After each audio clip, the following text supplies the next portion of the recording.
La grossesse peut parfois nous surprendre avec des tournants incroyables qui remettent en question tout ce que nous pensions possible.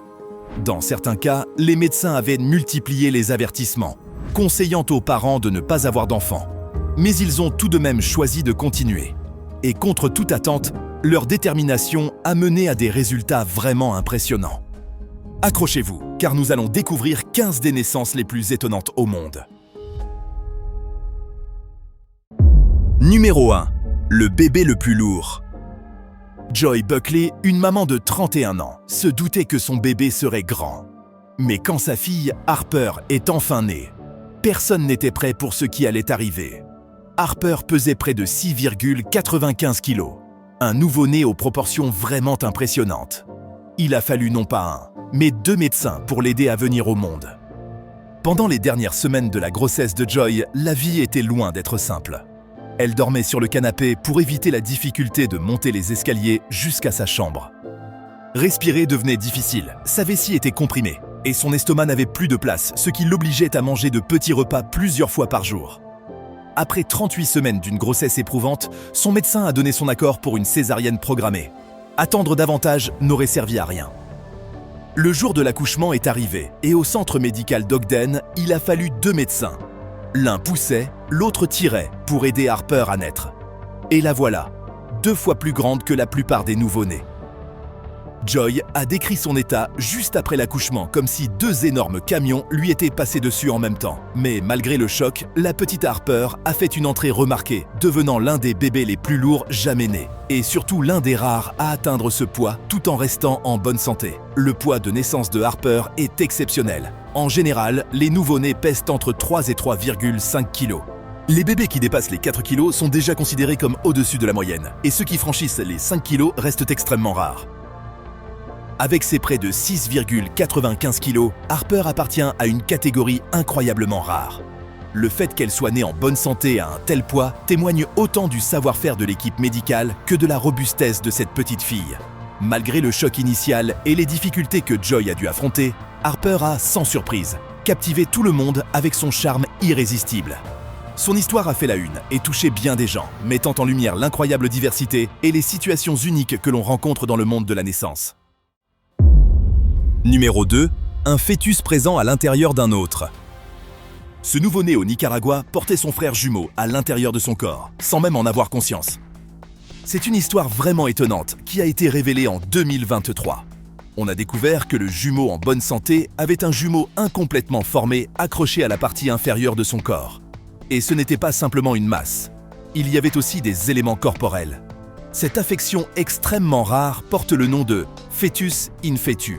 Cette situation exceptionnelle a été détectée grâce à une échographie, révélant une anomalie qui a mobilisé une équipe complète de spécialistes. Neurochirurgiens, anesthésologistes, chirurgiens plasticiens, chirurgiens orthopédistes et chirurgiens pédiatriques. Ensemble, ils ont mené une opération particulièrement complexe, alors que le bébé n'avait que 26 jours. Après une opération réussie et 26 jours en soins intensifs néonatals, le bébé a finalement pu quitter l'hôpital avec sa mère, tous deux en bonne santé. L'extrême complexité et la rareté de ce cas ont mis en évidence les aspects étonnants du développement humain. Le fœtus in fetu est une condition extrêmement rare, observée chez environ un nouveau-né sur 500 000, ce qui en fait une anomalie vraiment exceptionnelle dans le domaine médical. Elle survient lorsqu'un fœtus reste coincé à l'intérieur de son jumeau au tout début du développement. Au lieu de se développer de façon indépendante, le jumeau partiellement formé reste bloqué à l'intérieur du corps du jumeau survivant, apparaissant le plus souvent comme une masse contenant des tissus qui ressemblent à ceux d'un fœtus. C'est un phénomène vraiment exceptionnel, qui bouscule notre compréhension du développement embryonnaire et de la complexité des grossesses gémellaires. Numéro 3. 75 jours de travail. Être enceinte de triplé et passer 75 jours en travail allongé sur un lit incliné, c'est une épreuve terrible. Mais c'est pourtant le parcours qu'a vécu Johanna en 2012. Son travail a commencé beaucoup trop tôt, à 21 semaines, entraînant l'arrivée prématurée de son premier bébé, qui malheureusement n'a pas survécu. Les 2 autres bébés étaient eux aussi en danger, ce qui a poussé les médecins à intervenir pour repousser leur naissance. Ils lui ont donné des médicaments pour stopper les contractions et ont demandé à Johanna de rester allongée sur un lit incliné à 30 degrés. Pour limiter encore plus le risque de nouvelles contractions, elle devait garder les pieds surélevés, une position qu'elle a dû maintenir pendant 2 mois et demi particulièrement éprouvant. La détermination et la force dont Johanna a fait preuve pendant cette période ont vraiment été impressionnantes. Ses efforts ont fini par porter leurs fruits lorsqu'elle a donné naissance à 2 bébés en pleine santé. Une petite fille prénommée Iga et un petit garçon prénommé Ignacia. Ils sont nés par césarienne dans une clinique néonatale en Pologne, chacun pesant un peu moins de 1,8 kg. Cette histoire incroyable reste une preuve saisissante de l'amour immense d'une mère et de sa détermination, même face aux épreuves les plus difficiles. La résilience et la persévérance de Johanna ont montré à quel point une mère peut aller loin pour défier le destin et surmonter d'immenses obstacles pour protéger ses enfants. Les naissances très précoces, surtout dans des grossesses multiples comme celle de triplés, présentent des risques plus élevés, aussi bien pour les bébés que pour la mère. Les bébés nés trop tôt ont souvent besoin de soins médicaux très poussés, leurs organes et leurs fonctions n'étant pas encore assez développés. Mais aujourd'hui, les progrès de la médecine et des soins néonatals ont nettement amélioré leurs perspectives, augmentant leurs chances de survie et leur développement à long terme. L'histoire impressionnante du travail prolongé de Johanna et de la naissance de ses jumeaux met en lumière les progrès extraordinaires de la médecine, surtout dans la prise en charge des grossesses à haut risque et des bébés nés trop tôt. La force dont Johanna et ses enfants ont fait preuve reste une illustration marquante de la capacité humaine à surmonter les épreuves les plus difficiles. Numéro 4. Des triplés siamois abandonnés. L'arrivée de Massey, Malin et Mackenzie fut marquante. Et tout a commencé par un événement totalement inattendu. Ces triplés sont venus au monde de façon vraiment inhabituelle. Les médecins ont découvert que Massey et Mackenzie étaient nées siamoises, partageant des os du bassin et une 3e jambe, tandis que Malin était née séparée de ses 2 sœurs. Imaginez le choc et les défis auxquels ces nouveau-nés ont dû faire face avec une condition aussi rare. Leur parcours a pris un tournant inattendu dès la naissance, lorsque leurs parents biologiques, confrontés à de graves difficultés personnelles, n'ont pas été en mesure de s'occuper de leurs 3 petites filles. Les 3 petites ont donc été placées en famille d'accueil, avec un avenir très incertain, surtout pour Massey et Mackenzie. Mais malgré cette situation, leur histoire touchante a fait écho bien au-delà de leur entourage. C'est alors que Darla et Jeff Garrison, un couple américain animé d'une profonde bienveillance, sont entrés en scène. Au moment où les 3 petites avaient le plus besoin d'un foyer chaleureux, les Garrison ont répondu présent. Ils ont ouvert leur cœur devant l'urgence de leur offrir un environnement stable et attentionné, et ils l'ont fait sans hésiter. Après une série d'opérations complexes, la procédure d'adoption a pu commencer. Peu de temps après, Massey et Mackenzie apprenaient à avancer avec des prothèses de jambes, ouvrant la voie à un parcours incroyable, fait de progrès, de persévérance et d'un immense élan d'amour. Aujourd'hui, ces 3 filles profitent pleinement de leur vie. L'école, les activités artistiques et l'équitation font désormais partie du quotidien de Mackenzie, Malin et Massey. Leur histoire illustre à quel point la résilience, l'amour et la détermination peuvent transformer une destinée. Numéro 5. Les nonuplés. Voici Arbi et sa femme, Halima Sis, un couple originaire du Mali, en Afrique de l'Ouest. Leur histoire a fait le tour du monde en 2021. Tout le monde est resté stupéfait en apprenant qu'ils attendaient non pas 1 ni 2, mais 9 bébés au Maroc. 9 bébés nés en même temps. Voici leur histoire. Ce parcours incroyable a été tout sauf simple.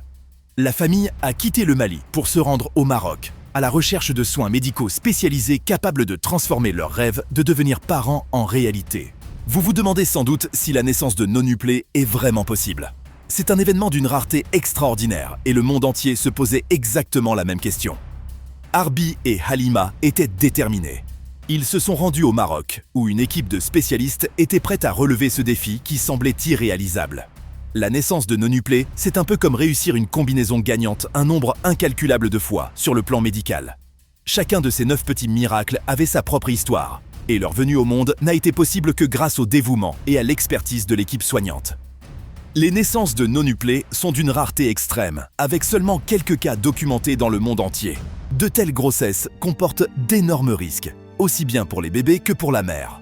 Les chances d'un accouchement réussi et de la survie de tous les enfants sont habituellement très faibles, en raison des complications liées aux grossesses multiples. Pourtant, cette fois, tout s'est bien passé. L'annonce de la naissance des nonuplés a fait le tour du monde, touchant profondément le public. C'est une histoire qui marque les esprits, car elle défie toutes les attentes et met en lumière les capacités étonnantes de la médecine moderne. Le dévouement et le savoir-faire de l'équipe médicale au Maroc ont transformé ce qui semblait impossible en une réalité presque incroyable, suscitant l'admiration et l'émerveillement partout dans le monde.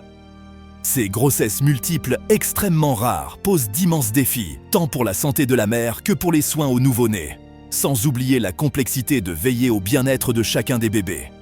C'est un témoignage de la détermination humaine, des progrès de la médecine et de l'idée que, même dans les situations les plus extraordinaires, des événements exceptionnels peuvent voir le jour. Numéro 6. La femme la plus âgée à avoir donné naissance. En 1962, Mangama et son mari, Rajaral, un couple indien ordinaire issu d'une communauté très soudée, ressentaient un grand vide dans leur vie. Ils rêvaient plus que tout d'avoir un enfant pour compléter leur famille, mais la chance ne leur a jamais souri. Leur long parcours pour devenir parents s'est étendu sur des décennies, sans que ce bonheur ne leur soit accordé. Mangama avait malheureusement été considéré comme infertile, un poids particulièrement difficile à porter. Pourtant, tous deux incarnaient un espoir sans faille. Pour Mangama et Raja, l'âge n'était qu'un simple chiffre. Ils refusaient d'abandonner leur rêve de devenir parents, même après tant d'années. Faisons un saut jusqu'en 2019, et c'est là que l'inimaginable s'est produit. À 74 ans, Mangama, une agricultrice, a stupéfié absolument tout le monde lorsqu'elle a été admise à l'hôpital. Et la surprise ne s'est pas arrêtée là, loin de là. Elle a donné naissance non pas à un seul bébé, mais à des jumelles, devenant ainsi la femme la plus âgée à mener une grossesse à terme. L'accouchement, réalisé par césarienne, a été effectué avec une attention extrême, une précaution indispensable vu son âge. La joie et l'émotion qui ont envahi ce couple âgé en accueillant leurs deux petites filles étaient tout simplement immenses. Les projets pour leur famille qui s'agrandissaient étaient déjà en marche, prouvant que lorsqu'il s'agit de rêves et de détermination, il n'y a pas d'âge limite. Le cas de Mangama dépasse les normes habituelles et met en lumière à la fois les progrès de la médecine et la volonté profonde de certaines personnes de réaliser leur rêve de devenir parents. Même si cette histoire est exceptionnelle, elle ouvre aussi la porte à des questions sur l'éthique et sur les risques possibles associés aux grossesses à un âge aussi avancé. Néanmoins, cela reste un témoignage fort de la capacité humaine à tenir bon et de la force d'un espoir qui ne faiblit pas, montrant que parfois, même quand tout semble impossible, des événements exceptionnels peuvent se produire. Numéro 7. Le double nanisme. Passons maintenant à Nathan Phillips, 34 ans, et à sa fiancée Laura Whitfield, 24 ans. Leur joie a été immense lorsqu'ils ont appris qu'ils allaient avoir un enfant. Mais leur histoire a rapidement pris un tournant inattendu. Nathan et Laura vivent chacun avec une forme particulière de nanisme, et les médecins craignaient que leur bébé n'hérite d'une double version de la condition de Laura, appelée achondroplasie, ce qui pouvait entraîner des complications importantes. Les médecins ont conseillé à Nathan et Laura d'envisager une interruption de grossesse en raison des risques importants. Cette recommandation a provoqué une vague d'inquiétude et beaucoup de questions sur l'avenir. Mais voici ce qui distingue vraiment ce couple. Ils ont décidé de ne pas suivre cette voie. Ils ont choisi de défier les attentes et de poursuivre la grossesse, malgré toute l'incertitude qui pesait sur eux. Quelques mois plus tard, leur fils, le petit Nathan, a fait son entrée dans le monde. Et il n'a pas hérité de la condition tant redoutée de Laura. Au lieu de cela, il a surpris tout le monde en héritant des deux formes de nanisme de ses parents, ce qui lui a valu le surnom affectueux de double nain. Et les surprises ne se sont pas arrêtées là. Nathan et Laura ont ensuite accueilli un deuxième enfant. Leur histoire en dit long sur l'amour, le courage et la capacité de surmonter les obstacles. C'est une histoire qui repousse les limites de ce que la médecine peut envisager. Leur parcours est tout simplement exceptionnel, illustrant la volonté humaine, la capacité à dépasser la peur et à déjouer tous les pronostics. Le nanisme, comme l'achondroplasie, est une condition qui entraîne une petite taille et des particularités dans les proportions du corps. Même si les enfants nés de parents atteints de nanisme héritent souvent de cette condition, son intensité peut être très différente d'un cas à l'autre. En revanche, qu'un enfant reçoive les deux formes de nanisme de ses parents, comme dans l'histoire de Nathan et Laura, est une situation exceptionnellement rare. Leur choix d'accepter l'incertitude et d'avancer avec amour et détermination témoigne de la force des liens familiaux et de la capacité de l'être humain à tenir bon face aux difficultés. Numéro 8. Le bébé a deux visages. Nazari, une future maman, attendait l'arrivée de son petit garçon avec une immense impatience, comme n'importe quel parent. Pendant toute sa grossesse, tout semblait parfaitement normal. Les médecins n'avaient relevé aucune inquiétude particulière, seulement l'attente habituelle du grand jour. Faisons un saut jusqu'en 2018, et c'est là que le petit Jalong a finalement fait son entrée dans le monde, en Indonésie. Mais c'est à ce moment précis que tout est devenu vraiment extraordinaire. Le bébé est né avec 2 bras, 2 jambes. Et puis, ce qui a figé tout le monde, ce furent 2 visages capables de bouger séparément, chacun relié à son propre cerveau. Jalong présentait une condition d'une rareté extrême, un jumeau siamois atteint de ce que l'on appelle le Craniopagus, ou Craniopagus parasiticus, une forme particulière de duplication de la zone crânio-faciale. Cette condition apparaît lorsque des jumeaux ne parviennent pas à se séparer correctement dans l'utérus, ce qui aboutit à ce résultat spectaculaire. Et comme si cela ne suffisait pas, Jalong souffrait aussi d'hydrocéphalie, une affection sérieuse provoquant une accumulation de liquide dans son cerveau. Imaginez les défis qui en découlaient. Les gestes du quotidien pour s'occuper d'un nourrisson ne s'appliquaient pas vraiment à Jalong. Il ne pouvait pas être allaité, il devait donc être nourri avec une sonde. Les médecins de l'hôpital faisaient face à une situation totalement inhabituelle, et ils étudiaient la possibilité d'une opération très délicate pour alléger sa condition et améliorer ses chances de vivre confortablement. L'histoire de Jalong est une véritable énigme médicale, révélant les mystères fascinants de l'existence et les nombreuses complications qui peuvent parfois l'accompagner. Dès le départ, tout semblait jouer contre ce petit garçon, mais son parcours a été tout sauf ordinaire. Numéro 9. Revenu d'entre les morts. Erika Negrelli, professeure d'anglais, a été confrontée à une situation potentiellement mortelle dans une salle de classe d'un lycée de Missouri City. À 36 semaines de grossesse, elle s'est effondrée et a été déclarée cliniquement morte. Tout semblait perdu, mais ses collègues ont réagi sans attendre. Ils ont pratiqué une réanimation cardio-pulmonaire jusqu'à l'arrivée des secours, montrant à quel point une intervention immédiate peut être déterminante dans une situation aussi critique. Même à l'hôpital, le cœur d'Erika s'était arrêté. Les médecins ont alors dû prendre une décision bouleversante. Faire naître sa petite fille, Elena, alors qu'Erika était techniquement décédée. Ce fut un moment à la fois tendu et extraordinaire. Un bébé arrivant au monde tandis que sa mère se trouvait entre la vie et la mort. Les complications d'Erika étaient dues à une maladie appelée cardiomyopathie hypertrophique, qui entraîne un épaississement du muscle cardiaque. C'est une affection grave, parfois fatale, qui peut fortement altérer le fonctionnement du cœur. Dans bien des cas, les personnes touchées ne survivent pas à ce type d'événement cardiaque. Par un véritable miracle, l'équipe médicale a réussi à ranimer Erika contre toutes les probabilités. Sa réanimation, combinée à la naissance sans danger d'Elena, relevait tout simplement de l'exploit médical. C'est un témoignage des efforts inlassables des professionnels de santé, ainsi que des technologies et de l'expertise avancée disponibles en situation d'urgence. La cardiomyopathie hypertrophique touche environ 1 personne sur 500 dans le monde et fait partie des maladies cardiaques génétiques les plus courantes. Elle se caractérise par un épaississement anormal du muscle cardiaque, ce qui empêche le cœur de pomper le sang correctement. Cette maladie peut entraîner un arrêt cardiaque soudain, en particulier chez les femmes enceintes, ce qui en fait un risque majeur durant la grossesse. Le fait qu'Erika ait pu survivre à une situation aussi extrême montre à quel point la médecine moderne peut accomplir des choses exceptionnelles, surtout lorsqu'il s'agit de gérer des grossesses compliquées et des urgences vitales. Numéro 10. L'histoire de la queue. Lors d'un événement médical tout à fait inédit survenu au Brésil en 2021, un petit garçon est né avec une véritable queue humaine, un phénomène extrêmement rare dans le domaine médical. Cette queue, qui rappelait celle d'un singe, mesurait environ 12 cm. Ce qui rendait ce cas encore plus surprenant, c'était une petite masse arrondie au bout de la queue, ce qui la rendait d'autant plus étonnante et déroutante. Cette situation unique s'est déroulée à l'hôpital pour enfants Albert Sabin, à Fortaleza. Quand les médecins et les infirmières ont découvert la queue du bébé, ils ont été stupéfaits et déconcertés par son aspect inhabituel.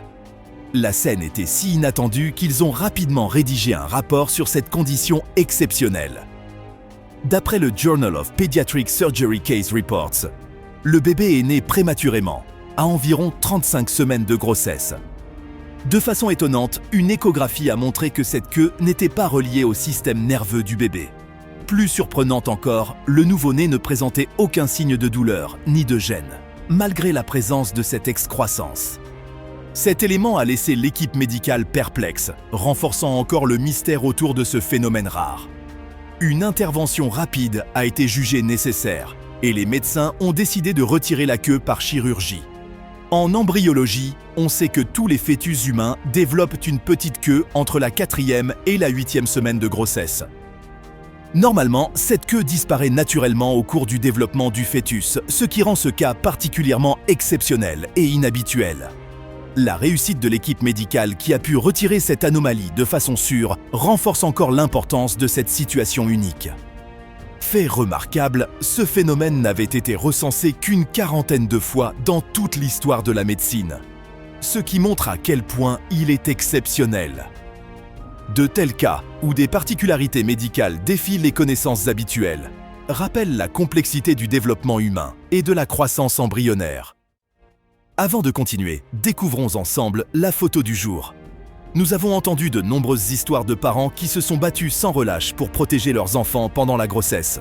On leur a souvent déconseillé d'avoir un bébé, mais ils ont décidé d'ignorer ces avertissements. Les parents que vous voyez sur cette photo en sont un exemple parfait. C'est l'histoire de la détermination d'une mère californienne qui a défié toutes les attentes, et de la façon dont son enfant est devenu le plus petit survivant jamais recensé. Nous avons aussi évoqué l'enfant atteint de double forme de nanisme, dont les parents ont choisi de tenter leur chance malgré toutes les mises en garde. Ces récits nous fascinent, et même si nous ne connaissons pas précisément la situation de ce couple-ci et de leur enfant, nous pouvons dire sans hésiter que leur histoire est tout aussi remarquable. Avez-vous déjà vu la photo de cette famille ou entendu parler de leur histoire? Dites-le nous dans les commentaires.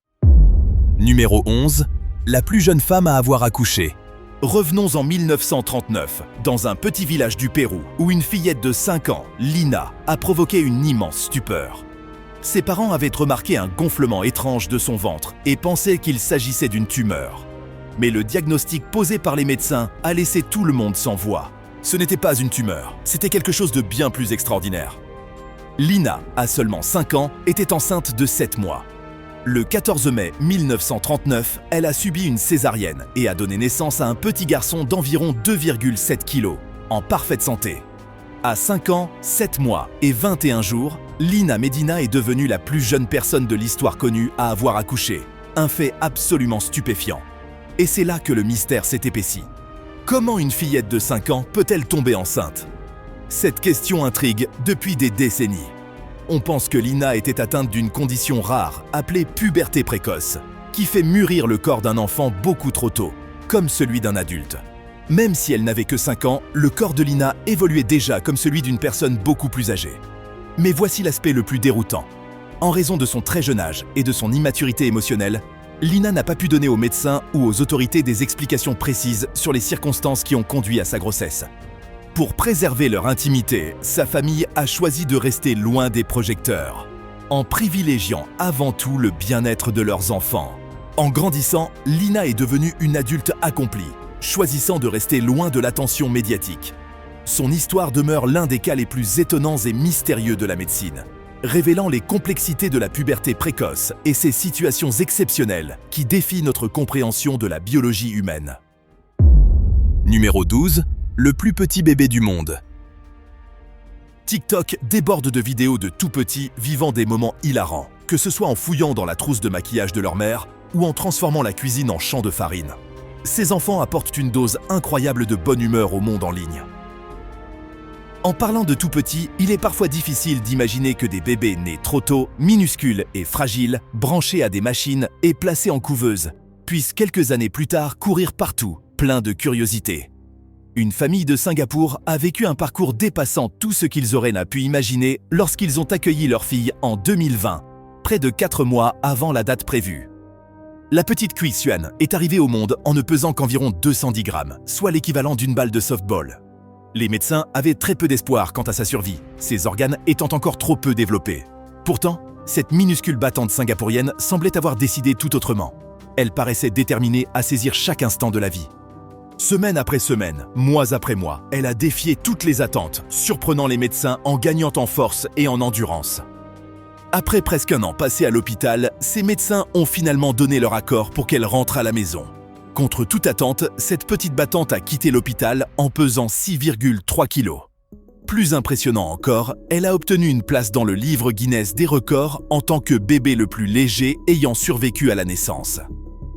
Imaginez cela, un minuscule bébé qui a défié le destin et inspiré le monde entier par sa résilience.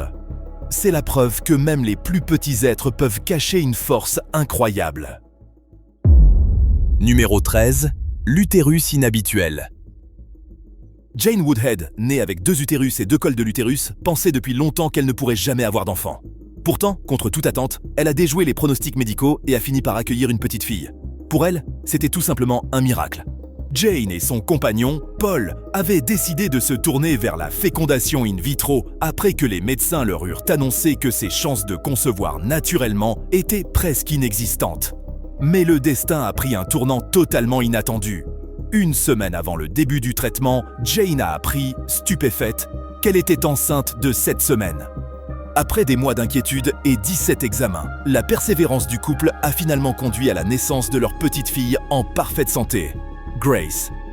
Ce parcours incroyable montre à quel point notre corps peut se révéler imprévisible, avec des capacités étonnantes et inattendues.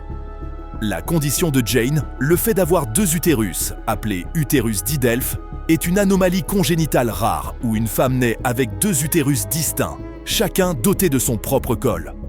Cette condition apparaît durant le développement fœtal, lorsque les canaux de Müller, qui forment normalement le système reproducteur féminin, ne fusionnent pas complètement. Même si elle est rare, elle concerne environ une femme sur 3000 dans le monde. Les difficultés de fertilité associées à l'utérus didelphe incluent souvent des problèmes pour concevoir, en raison de la forme particulière de l'utérus. Dans le cas de Jane, la certitude au départ que la conception ne pourrait pas se produire naturellement a poussé Paul et elle vers la FIV, un traitement de fertilité qui consiste à féconder un ovule avec du sperme en dehors du corps, avant d'implanter l'embryon dans l'utérus. Cependant, la nature en a décidé autrement. Jane est tombée enceinte de façon totalement inattendue, juste avant de commencer le traitement de fertilité, contredisant ainsi les premiers pronostics. La naissance de Grace rappelle à quel point nos corps peuvent être imprévisibles et combien certains mystères échappent encore à la médecine moderne. De la même manière, certains cas de greffe remarquables mettent en lumière les capacités étonnantes de la médecine. Les transplantations d'organes, autrefois considérées comme presque impossibles, sont devenues des interventions essentielles, permettant à de nombreux patients de retrouver la santé et de vivre plus longtemps. Les progrès des techniques chirurgicales et des médicaments immunosuppresseurs ont rendu les greffes d'organes plus accessibles, offrant de l'espoir à d'innombrables personnes dans le monde. Numéro 14. Une famille haute en couleurs. Un couple nigérian a récemment accueilli une petite fille dans leur foyer. Et à leur immense surprise, elle avait la peau claire, les yeux bleus et de petites boucles blondes. Ce détail inattendu a surpris tout le monde, surtout ses parents nigérians qui n'ont aucune ascendance blanche connue. Le père a été particulièrement stupéfait en découvrant sa petite fille. Cependant, le couple a fermement écarté toute idée d'infidélité. Alors, comment expliquer une particularité génétique aussi inhabituelle ? Les spécialistes ont confirmé que le bébé n'était pas atteint d'albinisme. Les experts en génétique humaine rappellent que la couleur de la peau et celle des yeux dépendent de nombreux gènes. Dans ce cas précis, il est avancé que de lointaines ascendances européennes présentes dans la génétique de chacun des parents auraient pu se combiner, donnant à leur fille une apparence totalement unique. Mais ces longs cheveux blonds et bouclés ont laissé tout le monde perplexe. L'hérédité génétique est un ensemble complexe de nombreux facteurs. Des traits comme la couleur de la peau, celle des yeux ou la texture des cheveux sont déterminés par de nombreux gènes hérités des 2 parents. Si la peau claire et les yeux bleus de ce bébé peuvent s'expliquer par un mélange de gènes anciens, la présence de cheveux nettement blonds et bouclés ajoute une dimension supplémentaire à ce puzzle génétique. La couleur et la texture des cheveux dépendent de gènes différents de ceux qui déterminent la couleur de la peau et des yeux. En général, les cheveux blonds sont associés à un ensemble de traits génétiques plus fréquents dans certaines populations, notamment celles d'ascendance européenne. La présence d'une telle couleur de cheveux chez un bébé dont les parents n'ont aucune ascendance européenne connue bouscule notre compréhension de l'hérédité et met en lumière la complexité de la génétique humaine. Numéro 15. Le bébé à demi-corps. La génésie sacrée est une condition qui a pris les médecins de court lorsque le petit Kenny Easterday est venu au monde. Cette maladie rare perturbe la façon dont le corps se forme. La colonne vertébrale de Kenny ne s'était pas développée correctement, laissant un écart important entre son bassin, ses jambes et le haut de son corps. Et c'est là que son histoire a pris un tournant. À seulement 6 mois, ses parents ont fait un choix courageux en acceptant une intervention visant à retirer ses jambes pour améliorer sa capacité à se déplacer. Après une série d'opérations, Kenny avait un corps particulier qui se terminait au niveau de la taille. Beaucoup doutaient qu'il puisse s'adapter et mener une vie normale. Mais Kenny en avait décidé autrement. Il a défié toutes les attentes. En grandissant, il a vécu avec une énergie et une joie telles qu'il a inspiré absolument toutes les personnes autour de lui. Imaginez-le sur un skateboard, suivant une voie totalement inattendue en refusant les prothèses. Pour Kenny, l'école n'était pas seulement une histoire de manuel. Il excellait dans des activités comme le bowling et l'athlétisme. Puis est arrivée l'année 1988, une année décisive pour Kenny.